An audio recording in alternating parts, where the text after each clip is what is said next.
2016 সালের 4 ফেব্রুয়ারি বিগত আওয়ামী লীগ সরকারের আমলে বাংলাদেশ ব্যাংকের রিজার্ভ থেকে 8 কোটি 10 লাখ মার্কিন ডলার সরিয়ে নিয়েছিল হ্যাকাররা। ওই ঘটনায় মতিঝিল থানায় যে মামলা হয়েছিল তার তদন্ত 9 বছরেও শেষ করতে পারেনি সিআইডি।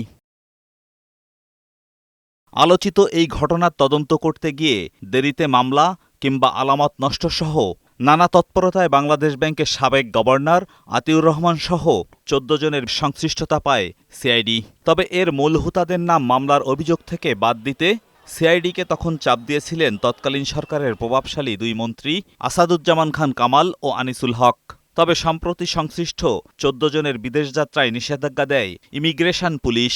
এটার সাথে বাংলাদেশ ব্যাংকের কর্মকর্তারা জড়িত আছেন। যদি বাংলাদেশ ব্যাংকের কর্মকর্তাদের সম্পৃক্ত থাকে তাহলে এই বিষয়টি অ্যাকচুয়ালি তারা তদন্ত করতে পারেন না। এমন বাস্তবতায় ব্যাংক কর্মকর্তাদের লুটপাটের সাথে জড়িত থাকার বিষয়টি নতুন করে সামনে আসায় দুদক নিজেদের তফসিলভুক্ত অপরাধ তদন্তের দায়িত্ব নিতে সম্প্রতি সিআইডিকে চিঠি দেয়। চিঠিতে বলেছে, আত্মসাতের ঘটনা চুরির মামলা হিসেবে অবহিত করেছিল বিগত সরকার। কেবলমাত্র দুর্নীতি দমন কমিশন কর্তৃক তদন্তযোগ্য বিদায়ী আমরা এই পত্র লিখেছি। এদিকে বরখাস্ত সেনা কর্মকর্তা এনটিসিএম এর সাবেক মহাপরিচালক জিয়াউল আহসান ও তার স্ত্রীর বিরুদ্ধে মামলা করেছে দুদক।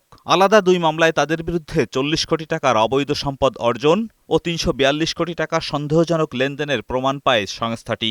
তাকেও এই মামলায় অন্তর্ভুক্ত করে